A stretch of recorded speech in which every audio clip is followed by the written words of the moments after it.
ಹೆಂಡತಿ ಊರಿನಿಂದ ಈಗ ತಾನೇ ಬಂದಂತೆ ಕಾಣುತ್ತದೆ. ಮಗು ಚೆನ್ನಾಗಿದೆ ತಾನೆ?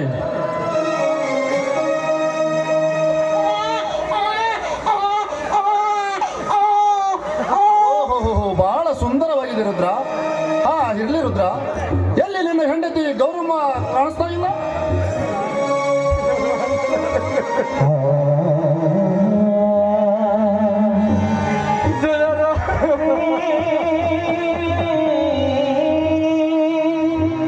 ನನ್ನ ಹೆಂಡತಿ ಹೆಣ್ಣು ಮಗುವಿಗೆ ಜನ್ಮ ಕೊಟ್ಟು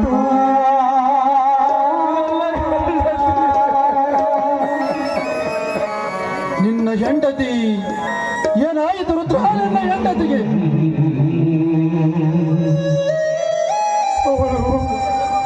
ಅವನು ಈ ಮಗುವಿಗೆ ಜನ್ಮ ಕೊಟ್ಟ ತಕ್ಷಣ ಸತ್ತು ರುದ್ರ!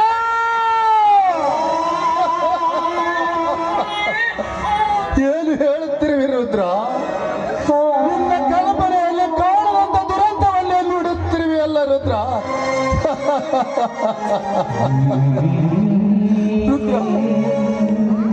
ಇವತ್ತವರ ಮನೆಗೆ ಹೋಗಿ ಬರುತ್ತೇನೆ ಅಂತ ಹೇಳಿ ಹೋದ ನಿನ್ನ ಹೆಂಡತಿ ತನ್ನ ಬಾಳನ್ನು ಬರೆದು ಮಾಡಿ ಕಳಿಸಿದಳೆ ರುದ್ರ.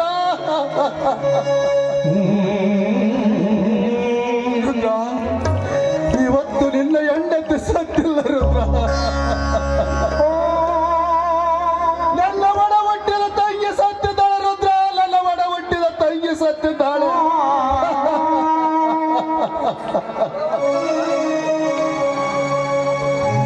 ಭಗವಂತ ನಿನ್ನ ಬಾಳಿನಲ್ಲಿ ಎಂತ ದುರಂತವನ್ನು ಸೃಷ್ಟಿಸಿದರಲ್ಲ ರುದ್ರ.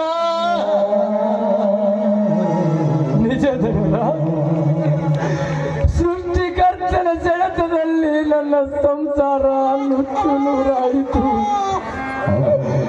ಬಡತನದ ಬೆಗುದಿಯಲ್ಲಿ ಬಾಳ್ವೆ ಎಷ್ಟೇ ಭಾರವಾಗಿತ್ತು. ಭಯಪಡದೆ ಬದುಕುತ್ತಿದ್ದೆ. ಬದುಕೆಂಬ ಬಂಡಿಯನ್ನು ನಾವಿಬ್ಬರು ಗಂಡ ಹೆಂಡತಿ ಜೋಡೆತ್ತುಗಳಾಗಿ ಜಗುತ್ತಿದ್ದೆವು. ಆದರೆ ಇಂದು ನನ್ನ ಬದುಕಿನ ಬಂಡಿಯ ಒಂದು ಚಕ್ರ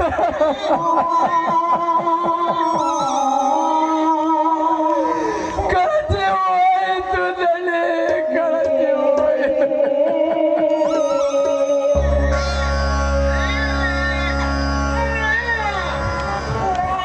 ನನ್ನ ಬದುಕು ಬರುಡಾಯಿತು. ಹೆಂಡತಿ ನೀಡಿದ ಈ ನನ್ನ ಮಗಳು ಅನಾಥಳಾದ ಮೇಲೆ ಅನಾಥಳಾಗಲು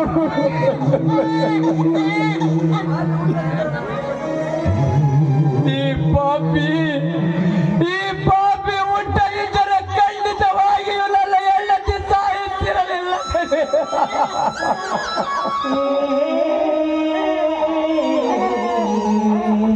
ರುದ್ರ, ನಿನ್ನ ಕಲ್ಪನೆ ತಪ್ಪಾಗಿದೆ ರುದ್ರ.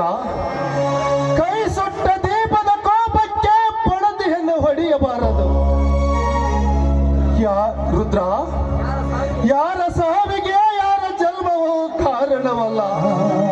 ಯಾರ ಜನ್ಮಕ್ಕೆ ಯಾರ ಸಾವು ಕಾರಣವಲ್ಲ. ಈ ಲೋಕದಲ್ಲಿ ಹುಟ್ಟುವರು ಹುಟ್ಟುತ್ತಾರೆ, ಸಾಯುವರು ಸಾಯುತ್ತಾರೆ. ಹುಟ್ಟು ಸಾಯುವ ಸಂಬಂಧ ಕಟ್ಟಲು ನಾವು ಯಾರು? ಅವರವರ ಭೋಗ ಅವರ ಬೆನ್ನಿಗೆ ಕಟ್ಟಿಕೊಂಡು ಈ ಭೂಮಿಗೆ ಬಂದಿರುವರು. ಬರೇ ಹುಚ್ಚು ಭ್ರಮೆಯಲ್ಲಿ ಬಡಿದಾಡುವುದೇ ಈ ಮಾನವನ ಮೂರ್ಖತನ ರುದ್ರ. ಈ ಮಾನವನ ಮೂರ್ಖತನ. ಅಂದ್ರೆ ನಾನು ಮಾಡಿಕೊಂಡ ಮಡದಿಯನ್ನು ಮರೆಯಲೇಬೇಕಾ? ಮರೆಯಲೇಬೇಕು ರುದ್ರ. ಈ ಹುಟ್ಟಿದ ಮಾನವ ಈ ಪ್ರಪಂಚವನ್ನು ಹೊರತು ಹೋಗುವಾಗ ಮಾಡಿಕೊಂಡ ಹೆಂಡತಿ ಎಷ್ಟು ದಿವಸದವಳು. ನಮ್ಮಿಂದ ಮಾಯವಾದದ್ದೆಲ್ಲ ನಾವು ಮರೆಯಲೇಬೇಕು. ಮರೆಯಲು ಮನಸ್ಸು ದೃಢ ನಿರ್ಧಾರ ಮಾಡಬೇಕು ರುದ್ರ. ಮನಸ್ಸು ದೃಢ ನಿರ್ಧಾರ ಮಾಡಬೇಕು. ಮಡದಿಯನ್ನು ಮರೆತರು ಮಡದಿ ನೀಡಿ ಹೋದ ಈ ಮಗಳ ಮುಂದಿನ ಭವಿಷ್ಯ ಹೇಗಿದೆ?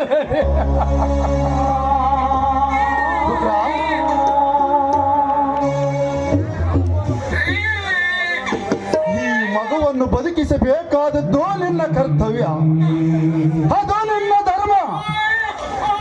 ಮಗುವಿಗೆ ಅಂಬಿಕಾ ಅಂತ ನಾಮಕರಣ ಮಾಡು. ಅವರಿವರ ಮನೆಯಲ್ಲಿ ಕೂಲಿ ನಾಲಿ ಮಾಡಲು ಹಚ್ಚಬೇಡ.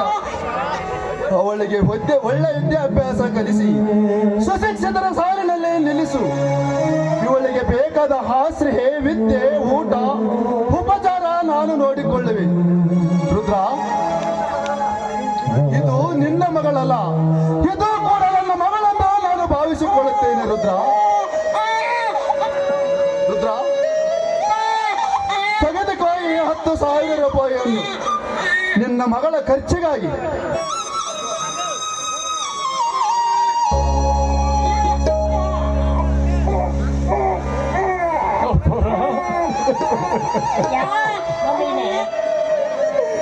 ಈ ನಿಮ್ಮ ಋಣ ನಾನು ಯಾವಾಗ ಮುಟ್ಟಿಸ್ಬೇಕು? ರುದ್ರ, ರುದ್ರ,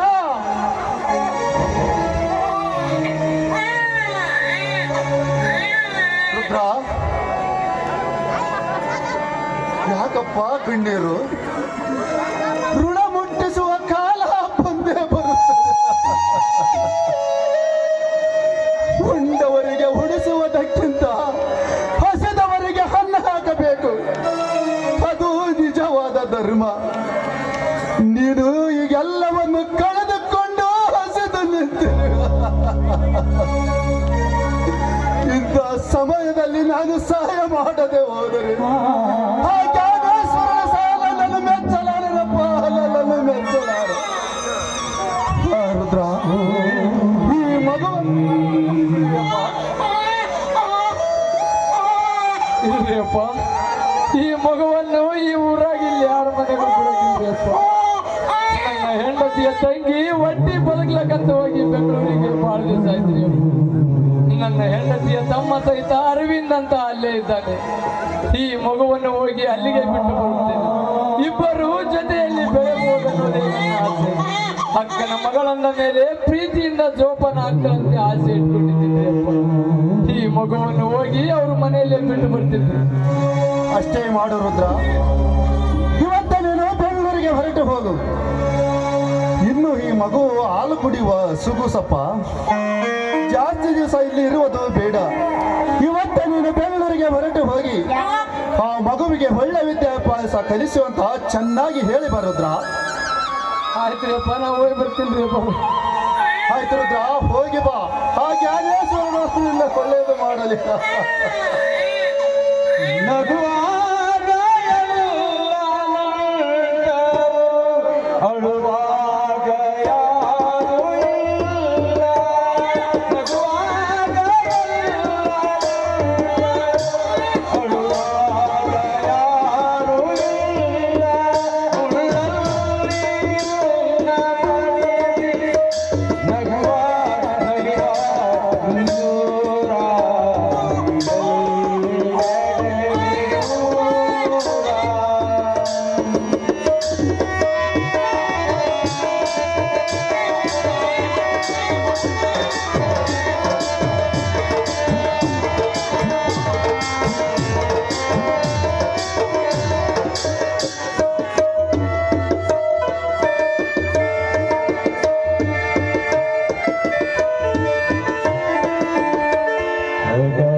ಎಂತವರ ಕರಳಲ್ಲಿ ತುಂಬಿಕೊಂಡಿದ್ದರು.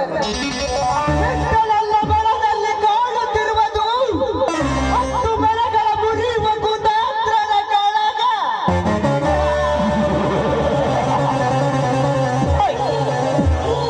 ಎಂತವರಿಗೆ ಬೇಕಾಗಿರುವುದು ನಿತ್ಯ ನ್ಯಾಯ ನೀತಿ ಧರ್ಮ.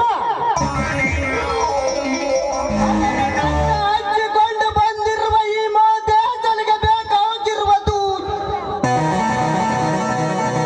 ನಿತ್ಯ ಎಣ್ಣ ಕಂಡ ಕಂಡ ಕಂಡ ಯೌವನದ ಎಣ್ಣೆಗಳೇ.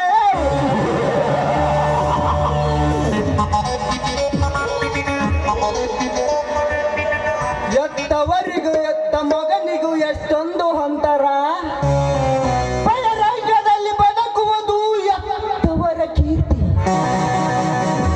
ಅಂತರಂಗದಲ್ಲಿ ಬದುಕುವುದು ಈ ದೇಶದ ಮಡಿಲಲ್ಲಿ ವಿಷದ ಕೊಂಡ.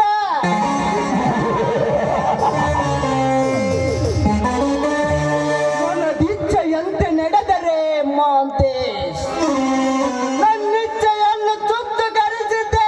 ಆದರೆ ಅದರ ಬಾಳು ಹೆಚ್ಚಳಾಗುವುದರಲ್ಲಿ ಗೊಂದಲೇ ಇಲ್ಲ.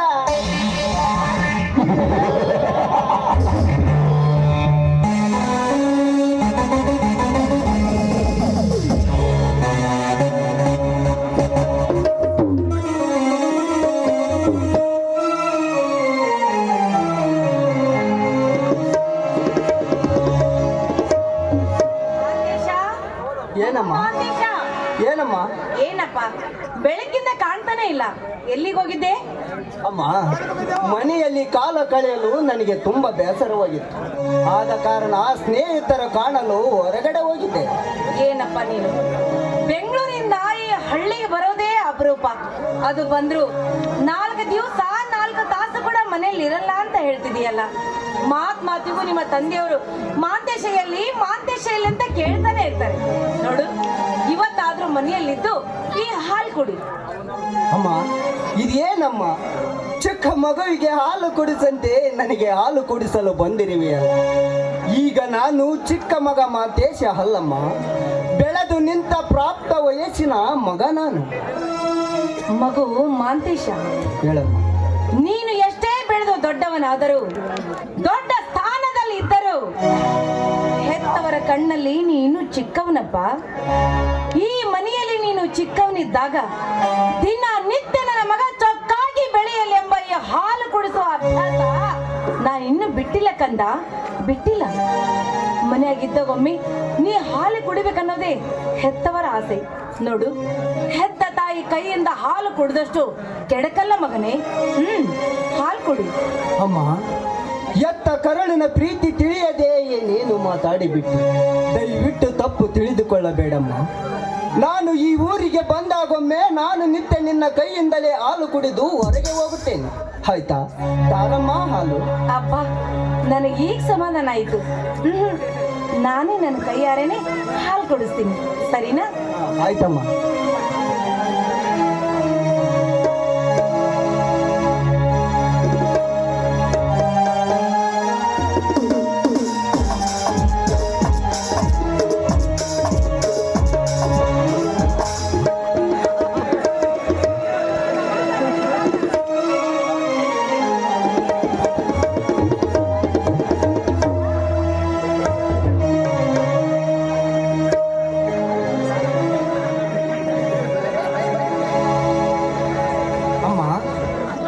ರಾತ್ರಿ ನಾನು ಮನೆಗೆ ಬಂದಾಗ ತುಂಬ ಹೊತ್ತಾಗಿತ್ತು. ಅಪ್ಪ ಏನಾದರೂ ತಪ್ಪು ತಿಳಿದುಕೊಂಡರೆ? ನೀ ಮಾಡಿದ ತಪ್ಪು ಅವರ ಕಣ್ಣಿಗೆ ಬಿದ್ದರೆ ತಾನೇ ಅವರು ತಪ್ಪು ತಿಳಿದುಕೊಳ್ಳುವುದು. ನೀನು ಬರುವ ಸಮಯದಲ್ಲಿ ನಿಮ್ಮ ತಂದೆಯವರ ಮನೆಯಲ್ಲಿರಲಿಲ್ಲ.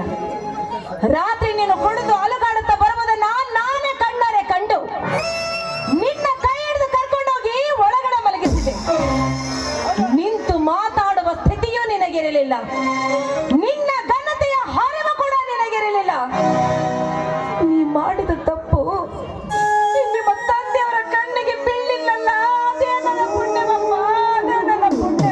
ಅಮ್ಮ, ಹೌದು ಮಗನೇ, ಎತ್ತ ತಾಯಿಯಾಗಿ ಹೇಳ್ತಿದ್ದೆ, ಎತ್ತ ಕರಳಿನ ಸಂಕಟ ತಳಿಲಾದ ಹೇಳ್ತಿದ್ದೀನಿ.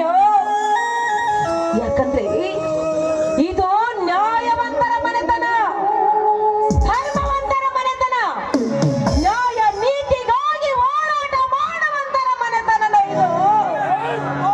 ಇಂಥ ಮನೆತನದಲ್ಲಿ ಹುಟ್ಟಿದವನು ನೀನು 10 ಜನರ ಮೆಚ್ಚುವಂತ ಕೆಲಸ ಮಾಡಬೇಕೆ ವಿನಃ ಈನ ಕೆಲಸಕ್ಕೆ ಯಾವತ್ತು ಕೈ ಹಾಕ್ಬಾರ್ದು ಮಗನೇ, ಯಾವತ್ತು ಕೈ ಹಾಕ್ಬಾರ್ದು. ಈ ವಯಸ್ಸಿನಲ್ಲಿ ನೀನು ಕುಡಿಯುವುದು, ಸೀದುವುದು, ಜೂಜಾಟ ಮಾಡುವುದು ಮಾಡ್ತಾ ಹೋದ್ರೆ ನಿನ್ನ ಜೀವನ ಅಧೋಪತನ ಕೆಳೆಯುವುದು ಮಾಂತೇಶ, ನಿನ್ನ ಜೀವನ ಅಧೋಪತನ ಕೆಳೆಯುವುದು. ಅಮ್ಮ, ಏನು ಹೇಳ್ತಾ ಇದೀಯಾ ನೀನು? ಅಂತ ತಪ್ಪು ನಾನೇನು ಮಾಡಿರುವೆ? ಈ ಕಲಿಯುಗದಲ್ಲಿ ಕುಡಿಯುವುದು ಒಂದು ದೊಡ್ಡ ತಪ್ಪೆ. ಕೊಲೆ, ಕಳ್ಳತನ, ಅತ್ಯಾಚಾರ ಮಾಡಿದರೆ ತಪ್ಪಾಗುತ್ತದೆ. ದುಡ್ಡಿದ್ದು ದೊಡ್ಡವರಾದ ನಾವು ಕುಡಿಯುವುದು ಇದು ಏನು ದೊಡ್ಡ ತಪ್ಪಲ್ಲಮ್ಮ, ತಪ್ಪಲ್ಲ.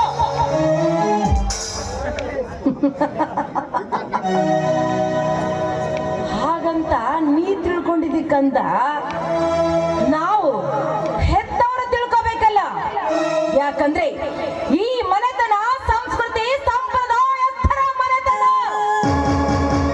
ಈ ಮನೆತನದಲ್ಲಿ ತಪ್ಪು ಮಾಡಿದವರಿಗೆ ಯಾವತ್ತೂ ಜಾಗವಿಲ್ಲ. ತಪ್ಪು ಮಾಡಿ ಜಾಗದಲ್ಲಿ ನಿಂತವರು ಯಾರೇ ಇರಲಿ ಅಂತವರಿಗೆ ಶಿಕ್ಷೆ ಯಾವತ್ತೂ ತಪ್ಪಿದ್ದಲ್ಲ. ಅಂತ ಮನೆತನನ ಇದು. ಇಂಥ ಮನೆತನದಲ್ಲಿ ಹುಟ್ಟಿ ನೀನೇನಾದ್ರೂ ತಪ್ಪು ಮಾಡಿದ್ದಾದ್ರೆ ನಿನ್ನ ಜೀವನ ಗೊತ್ತಾಗುವುದು. ಎಚ್ಚರ ಮಾಂತೇಶ, ಎಚ್ಚರ. ಅಮ್ಮ, ತಮ್ಮ ಎತ್ತ ಕರುಳಿನ ಪ್ರೀತಿ ತಿಳಿಯದೆ ಏನೇನು ಮಾತಾಡಿಬಿಟ್ಟು ದಯವಿಟ್ಟು ತಪ್ಪು ತಿಳಿದುಕೊಳ್ಳಬೇಡಮ್ಮ.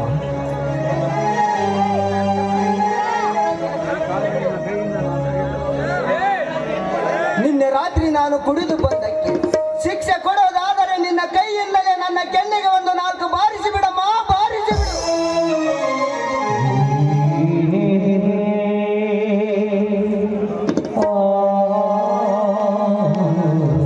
ಮಾಂತೇಶ, ನನಗಿರೋದು ನೀನು ಒಬ್ಬನೇ ಒಬ್ಬ ಮಗನು. ನನಗೆ ಹೆಣ್ಣೊಂದ್ರು ನೀನೆ, ಗಂಡು ಅಂದ್ರು ನೀನೆ. ಗಂಡ ಹೆಂಡ ಬಾಳಿಗೆ ಕಣ್ಣಾಗಬೇಕಾದವನು ನೀನು ಕಂದ. ನಿನ್ನ ಕೆನ್ನೆಗೆ ಒಡೆಯುವಷ್ಟು ಸಣ್ಣ ಗುಣದ ಹೆಣ್ಣು ನಾನಲ್ವೋ, ನಾನಲ್ಲ. ನೋಡು, ನೀನು 100 ತಪ್ಪು ಮಾಡಿದ್ರು ಅದನ್ನು ಮುಚ್ಚಿಕೊಳ್ಳೋ ಸ್ವಭಾವ ಎಂತ ಕರಳಿಗಿದೆಯಪ್ಪ.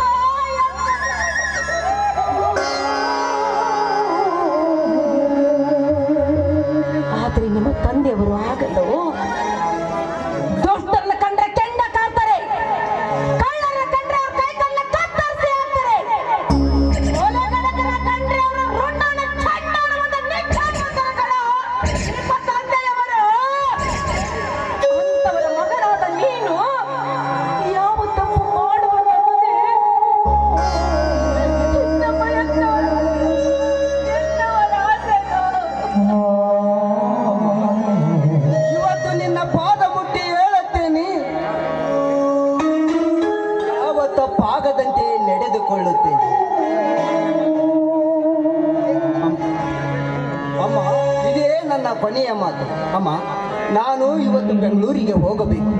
ಅಪ್ಪನ ಕಡೆಯಿಂದ ಒಂದು 10,000 ರೂಪಾಯಿ ಇಸಿದು ಕೊಡಮ್ಮ. ಅಯ್ಯೋ ಹುಚ್ಚಪ್ಪ, 10,000 ಖರ್ಚು ಮಾಡೋದಕ್ಕೆ ನಮ್ಮನ್ನ ನೀ ಕೇಳ್ಬೇಕೇನು? ಈ ಮನೆಗೆ ವಾರಸ್ದಾರನೇ ನೀನು.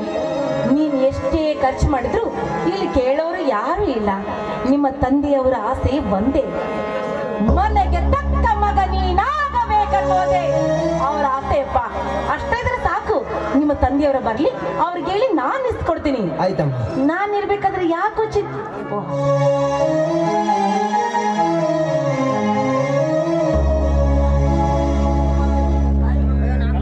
ಮಹಾದೇವಿ, ತಾಯಿ ಮಗ ಇಬ್ಬರು ನಿಂತು ಏನೋ ವಿಚಾರ ಮಾಡ್ತಿದ್ದೀರಲ್ಲ? ಏನು ಇಲ್ರಿ, ನನ್ ಕೂಸು ಬೆಂಗಳೂರಿಗೆ ಹೋಗ್ತಾನಂತ್ರಿ. ಬೆಂಗಳೂರಿಗೆ? ಹೌದಾ? ಊರಿ ಪಾಪ ಗಂಡು ಮಕ್ಕಳು ಅಲ್ಲಿ ಏನ್ ಕೆಲಸ ಇರ್ತೈತೋ, ಏನ್ ಖರ್ಚು ಇರ್ತೈತೋ ಅದನ್ನೆಲ್ಲ ನಮಗೆ ಕೇಳಕ್ಕಾಗತ್ತೆ. ಅದಕ್ಕೆ ಒಂದ್ ಸ್ವಲ್ಪ ದುಡ್ಡು ಬೇಕಾಗಿತ್ತು. ಅಪ್ಪಾಜಿಗೆ ಹೇಳಿ ಇಸ್ಕೊಡ ಅಂತ ಹೇಳಿದ್ರು, ಅದಕ್ಕೆ ಕೇಳ್ತಾ ನಿಂತಿದ್ದೆ. ಎಷ್ಟು ಬೇಕಂತೆ? ಎಷ್ಟು ಎಷ್ಟು ಅಂದ್ರೆ ಕೇಳ್ತೀನಿ ಎಷ್ಟಪ್ಪ ಆ? ಏನಂದ್ರೆ ನಿಮ್ಮ ಮಗನಿಗೆ ಹಾ 1,00,000 ಬೇಕಂತ್ರಿ. ಮಹಾದೇವಿ, ನಿನ್ನ ಮಗನಿಗೆ ನೀನು 1,00,000 ರೂಪಾಯಿ ಕೊಡಬೇಕಾದರೆ ನನ್ನನ್ನು ಕೇಳಬೇಕೆ? 1,00,000 ಬೇಕೆ? 2,00,000 ರೂಪಾಯಿ ಕಟ್ಟಿ ಕಳಿಸು, ನಂದೇನು ಅಭ್ಯಂತರವೇನು ಇಲ್ಲ. ಆದರೆ ಮಾಂತೇಶ್, ನಿನ್ನ ಹತ್ರ ಕೇಳೋದು ಒಂದೇ ಒಂದು ಮಾತಿದೆ. ಎಂದು ಹೇಳು ಅಪ್ಪಾಜಿ, ನಿಮ್ಮ ಮಾತನ್ನು ಚಾಚು ತಪ್ಪದೆ ಪಾಲಿಸುತ್ತೇನೆ. ನೋಡು ಮಾಂತೇಶ್, ಈ ಮನೆಗೆ ನೀನೊಬ್ಬನೇ ಮಗ. ಈ ಮನೆಯ ಸ್ವಾಧೀನದಲ್ಲಿ ಬರುವ ಆಸ್ತಿ ಅಂತಸ್ತು ಸಿರಿ ಸಂಪತ್ತಿಗೆ ನೀನೇ ಸರ್ವಾಧಿಕಾರಿ ಆಗಬೇಕಾದವನು. ಮುಂದೊಂದು ದಿನ ಈ ಮನೆಗೆ ಯಜಮಾನನಾಗಬೇಕಾದವನು. ನಮ್ಮ ವಯಸ್ಸು ಇಳಿತಾ ಹೋಗುತ್ತದೆ, ನಿನ್ನ ಬುದ್ಧಿ ಬೆಳೆಯುತ್ತಾ ಹೋಗುತ್ತದೆ. ಬೆಳೆಯುವ ನಿನ್ನ ಬುದ್ಧಿಯಲ್ಲಿ ಸಂಸ್ಕೃತಿ ಸಂಪ್ರದಾಯ ಬಹಳಷ್ಟು ಪರಿಶುದ್ಧವಾಗಿರಬೇಕು. ಆ ಪರಿಶುದ್ಧವಾದ ಆ ಬದುಕನ್ನು ಕಂಡು ಈ 10 ಜನ ಮೆಚ್ಚಿಕೊಳ್ಳುವಂತಿರಬೇಕು. ಸ್ವಚ್ಛವಾದ ಹಿಚ್ಚೆಗಳು ಕೆಚ್ಚಿನಲ್ಲಿ ಸುಟ್ಟು ಸ್ವಚ್ಛವಾದ ಚಿನ್ನದ ಗೊಂಬೆ ಅಂತ ಕಾಣಬೇಕು ಈ ಕಂಡವರ ಕಣ್ಣಲ್ಲಿ. ಅಪ್ಪಾಜಿ, ಎತ್ತವರ ಕರುಳಿಗೆ ಯಾವ ಕಳಂಕ ತರದಂತೆ ನಿಮ್ಮ ನ್ಯಾಯ ನೀತಿ ಧರ್ಮದ ಉಸಿರಾಗಿ ನಿಮ್ಮ ಆಶೀರ್ವಾದದಲ್ಲಿ ಸದಾ ಬದುಕುತ್ತೇನಂತ ನಿಮಗೆ ಮಾತು ಕೊಡ್ತೀನಿ. ಅಪ್ಪಾಜಿ, ಮಗನಾದ ನನ್ನ ಮೇಲೆ ಸ್ವಲ್ಪ ನಂಬಿಕೆ ಇಡಿ. ನಿನ್ನನ್ನು ನಂಬುತ್ತೇವೆ ಮಹಾಂತೇಶ್. ಎತ್ತವರ ಮಗನನ್ನು ನಂಬದಿದ್ದರೆ ಮತ್ತಾರನ್ನು ನಂಬಬೇಕು ನಾವು? ನಮ್ಮ ಮಾತಿನಿಂದ ನಿನ್ನ ಮನಕ್ಕೆ ಸ್ವಲ್ಪ ನೋವಾಗಿರಬಹುದು, ಆದರೆ ಈ ಮಾತನ್ನು ನಾನು ಏಕೆ ಹೇಳುತ್ತೇನೆ ಗೊತ್ತೇ? ಎತ್ತವರ ಆಸೆಯಂತೆ ಮನನೆಂಬ ಗೂಡಿನಲ್ಲಿ ಅಕ್ಕಿಯನ್ನು ಸಾಕಿ ಪ್ರೀತಿ ಪ್ರೇಮ ವಾತ್ಸಲ್ಯ ಎಂಬ ಕಾಳುಗಡಿಗಳನ್ನು ಹಾಕಿ ಬುದ್ಧಿ ಎಂಬ ಬಲೆಯನ್ನು ಹೆಣೆದು ಸಾವಿರಾರು ಜನರಿಗೆ ಪಾಠ ಪ್ರವಚನ ಹೇಳುವ ಶಿವಶರಣರ ಹಕ್ಕಿ ಆಗಲೆಂದು ಆಸೆ ಹೊತ್ತು ಕುಳಿತಿದ್ದೇನೆ. ಆದರೆ ಆ ಹಕ್ಕಿ ರೆಕ್ಕೆ ಬಲಿತ ಮೇಲೆ 10 ಜನರಿಗೆ ಕುಕ್ಕುವ ಹತ್ತಾಗಬಾರದು. ಅದಕ್ಕಾಗಿ ನಿನಗೆ ಮುನ್ನೆಚ್ಚರಿಕೆ ಕೊಡ್ತಾ ಇದ್ದೇನೆ ಮಹಾಂತೇಶ್. ಅಪ್ಪಾಜಿ, ನಿಮ್ಮ ಮಾತಿನ ಅಂತರಂಗವನ್ನು ನಾನು ಅರ್ಥ ಮಾಡಿಕೊಂಡೆ. ನೀವು ತಿಳಿದುಕೊಂಡ ಹಾಗೆ ಈ ಅಕ್ಕಿ ಹಸಿ ಮಾಂಸ ತಿನ್ನುವ ರಣಹದ್ದು ಅಲ್ಲ, ಶಿವ ಶರಣರ ಮಠದಲ್ಲಿ ಬೆಳೆದು ಪಾಠ ಪಠಿಸುವ ಹರಗಿಣಿ ನಾನು. ನೀವೇ ಕಾದು ನೋಡಿ, ಈ ಅಕ್ಕಿ ಕುಕ್ಕುವುದು ಅಥವಾ ಎತ್ತವರ ಕರುಳಿಗೆ ಕೀರ್ತಿ ತರುವುದು ಅಂತ. ಅಮ್ಮ, ನಾನು ಹೋಗಿ ಬರ್ತೀನಿ. ಏನಂದ್ರೆ ದುಡ್ಡು ಕೊಟ್ಟು ಕಳ್ಸ್ರಿ ಮಗನಿಗೆ. ಮಾತಾಡ್ತಾ ನಿಂತು ಬಿಟ್ರೆ ಮುಗಿದು ಹೋಯ್ತು. ಹೊತ್ತು ನೆತ್ತಿ ಮೇಲೆ ಬಂದಿದ್ರೆ ನಿಮಗೆ ಗೊತ್ತಾಗೋದಿಲ್ಲ.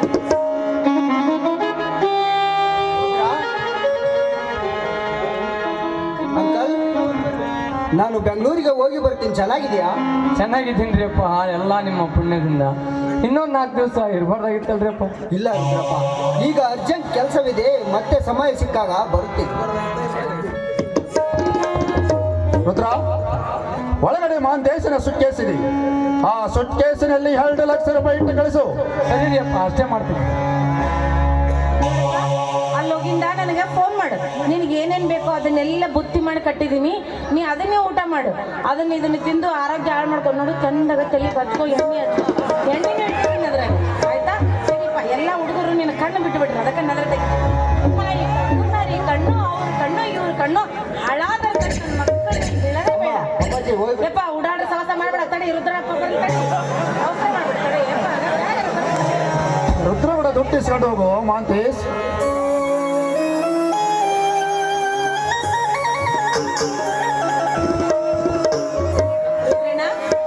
ರುದ್ರಣ್ಣ, ನೋಡು, ಟಿಕೆಟ್ ತೆಗಿಸಿ ಬಸ್ನಾಗ ಕುಂದ್ರಿಸಿ, ಬಸ್ ಹೋದ್ಮೇಲೆ ನೀ ಮನೆಗೆ ಬಾ. ಮತ್ತೆ ಹಂಗ ಬಸ್ ಸ್ಟ್ಯಾಂಡ್ ಬಿಟ್ಟು ಬಂದ್ರೆ ಪಾಪ ನನ್ನ ಮಗ ಎಲ್ಲಾರ ಕಳ್ಕೊಂಡ್ರೆ ಕೂಸನ್ ಎಲ್ಲಿ ಹುಡುಕಾಡ್ಲಿ. ಏನಾರ ನನ್ನ ಮಗಳ ಸಹಿತ ಅಲ್ಲೇ ಬೆಂಗಳೂರಾಗ BA ಓದ್ತಾ ಇದ್ದಾಳೆ. ನೀವು ಸ್ವಲ್ಪ ಅವಳಿಗೆ ಭೇಟಿಯಾಗಿ ನಾವು ಇಲ್ಲೆಲ್ಲರೂ ಚೆನ್ನಾಗಿದ್ದೀವಿ ಅಂತ ಹೇಳ್ತೀರೇನ್ರಪ್ಪ? ರುದ್ರ, ಬೆಂಗಳೂರಿನಲ್ಲಿ ಯಾವ ಕಾಲೇಜ್, ಎಲ್ಲಿದ್ದಾಳಂತೆ ಹುಡುಕಬೇಕು? ಅವಳ ವಿಳಾಸ ನಿನ್ನ ಹತ್ರ ಏನಾದರೂ ಇದೆಯಾ? ಸರಿ ಮನೇಲೆ ಮರ್ತು ಬಂದ್ಬಿಟ್ಟು ನೋಡ್ರಿ ಅಪ್ಪ. ಇನ್ನೊಂದ್ಸಲ ಬಂದಾಗ ಕೊಡ್ತೀನಿ ಅಂತೀರಿ. ಬರೀ ನಾನು ನಿಮ್ಮನ್ನು ಬಸ್ ಸ್ಟ್ಯಾಂಡ್ ತನಕ ಬಿಟ್ಟು ಬರ್ತೀನಿ. ಅಮ್ಮ ಬರ್ತೇನೆ, ಅಪ್ಪಾಜಿ ಬರ್ತೇನೆ. ಆಯ್ತು ಹೋಗಿ ಬಾ ಮಾಂತಿ. ಬಿಟ್ಟ ಅಲ್ಲಿ ತನ ಹೋಗಿ ಕಳಿಸ. ಹೋಗ ಹೋಗ ಮಾತೇಶ ಹೋದ್ಮೇಲೆ ಫೋನ್ ಮಾಡು. ಅಲ್ಲಿ ಹೋಗಿ ಊಟ ಮಾಡು. ಏ ಮಾದೇವಿ, ಹೋಗ ಹೋಗ ಮಹಾದೇವಿ, ಮಾತೇಶ ಬೆಂಗಳೂರು ಮುಟ್ಟಿದ್ದಾಯ್ತು ಮಾಂತೇಶ. ಇದು ಮಾಂತೇಶ ಬೆಂಗಳೂರು ಮುಟ್ಟಿ ಆಯ್ತು. ಕಾಲೇಜ್ ಹೋದ. ಏನ್ರಿ ನಿಮ್ ತ್ರಾಸು, ಏನ್ ನಿಮ್ದು ಗೋಳು? ನೋಡು ಮಗನ ಸಂಕಟ ಏನಂತ ಹೆತ್ತು ತಾಯಿಯವ್ರಿಗೆ ಮಾತ್ರ ಗೊತ್ತು. ನಿಮ್ಗೇನ್ರಿ ಗೊತ್ತು? ಆಯ್ತು, ಮಗಂಕರು ಸಾಲಿಗೆ ಹೋಯ್ತು, ಕಳಿಸಿ ಬೆಂಗಳೂರಿಗೆ ಕಳಿಸಿದ್ವಿ. ಮತ್ತೆ ನಾವು ಎಲ್ಲಿಗೆ ಹೋಗೋದು ಪಯಣ? ನಮ್ಮ ಪಯಣ ಮುದುಕರಾಗಿ ನಮ್ದೇನೈತ್ರಿ? ಸುಮ್ಮನೆ ಮೂಲೆ ಹಿಡಿದು ಕುಂದ್ರದು. ಬನ್ರಿ ಬಿಸಿ ರೊಟ್ಟಿ ಮಾಡಿ ಹಸಿ ಬೆಣ್ಣೆ ಹಚ್ಚಿ ಕೊಡ್ತೀನಿ, ಊಟ ಮಾಡಿವ್ರಂತ ಬನ್ನಿ. ಹಸುವಿನ ತೃಷವಿನ ನನಗೆ ಅರ್ಪಿಸಿ ಒಂದ ಮೇಲೆ ನನಗೇತಕ್ಕೆ ಬೇಕು ಮಹಾದೇವಿ ಊಟ? ಮತ್ತೇನ್ ಬೇಕ್ರಿ ನಿಮಗ? ಒಂದು ಇಂಪಾದ ಗೀತೆಯನ್ನು ಹಾಡೆ ನನ್ನ ಮನ ತಣಿಯುವಂತೇಳಿ. ಅಲ್ಲ, ಈ ವಯಸ್ಸಿನಲ್ಲಿ ಇದು ಬೇಕೇನ್ರಿ ನಿಮಗ? ಮಗನಿಗೆ ಮದುವೆ ಮಾಡೋದು ಬಿಟ್ಟು ಇನ್ನು ಏನ್ರಿ ಇನ್ನೊಂದು ಹೆಣ್ಣು ಮಗು ಬೇಕಂತ ಆಸೆನಾ? ಹಾ,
ತುಂಬಾ ಚಳಿ ಆಗ್ತಿದೆ, ಬನ್ನಿ ಒಳಗೋಗೋಣ. ಆಯ್ತು ಬಾ ಹೋಗೋಣ.